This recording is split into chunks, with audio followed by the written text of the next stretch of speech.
Merci, Madame la Ministre. La parole est à Madame Marine Brenier. Merci, Monsieur le Président. Ma question s'adresse au ministre de la Santé.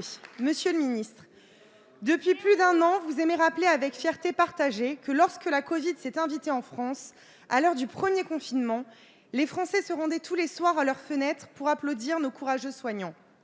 À une quasi-unanimité, nous avions salué ces justes mesures prises à l'égard des praticiens libéraux contraints de fermer leur cabinet. N'oublions pas qu'ils étaient eux aussi mobilisés sur le front de la Covid.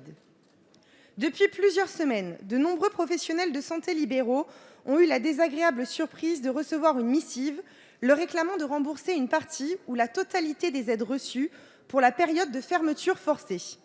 À titre d'exemple, selon les chiffres qui ont été transmis par le directeur général de la CNAM à ces professionnels, ce ne sont pas moins de 45% des médecins et 53% des chirurgiens-dentistes qui sont concernés. Aucun d'entre eux n'avait pu imaginer devoir rembourser l'indemnisation de perte d'activité. Quelle raison l'assurance maladie invoque-t-elle pour ce soudain revirement? Elle accuse les professionnels libéraux de mauvaise foi ou même d'erreur dans leurs déclarations. Mais monsieur le ministre, comment pouvez-vous évoquer l'erreur des professionnels alors même que la règle de calcul a été modifiée par un décret postérieur à l'octroi de cette aide? Vous comprendrez, monsieur le ministre, la colère et la déception de ces professionnels libéraux qui ont le triste sentiment d'être les dindons de la farce. Ne faisons pas d'économie de bout de chandelle sur le dos de ceux qui assurent notre santé, surtout après le Ségur de la santé. Monsieur le ministre, pouvez-vous nous dire si l'assurance maladie compte renoncer à ce remboursement complètement arbitraire? Je vous remercie. Merci, Madame la députée. La parole est à Madame Brigitte Bourguignon, ministre déléguée chargée de l'autonomie. Merci. Merci, Monsieur le Président, Mesdames et Messieurs les députés. Madame la députée Marine Brenier, vous avez raison de le rappeler, les professionnels de santé ont été accompagnés pendant la crise sanitaire. Le gouvernement a créé un dispositif d'indemnisation pour perte d'activité. 203 000 professionnels ont ainsi bénéficié d'une aide moyenne supérieure à 6 000 € pour un montant total de 1,26 milliard d'euros.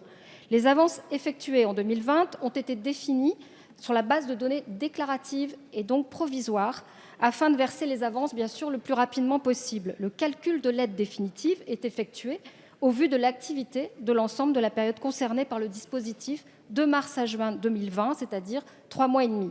Ainsi, une reprise d'activité précoce en fin de période peut, dans certains cas, avoir compensé tout ou partie la perte d'activité déclarée en début de la période. Ce calcul tient compte des versements effectués au titre des honoraires, du montant des indemnités journalières perçues par le professionnel. Elles intègrent les aides du Fonds de solidarité, les allocations d'activité partielle transmises à l'assurance maladie. À titre d'exemple, 70 000 médecins généralistes et spécialistes ont reçu en moyenne respectivement 3 482 € et 1 944 € d'avance, complétée de régularisation complémentaire. Néanmoins, c'est vrai, une partie des professionnels mineurs est concernée par des sommes à retourner à l'assurance maladie. Les quelques professionnels concernés ont reçu un mail à ce sujet. Ils recevront une information des modalités de régularisation avec un détail propre à leur situation.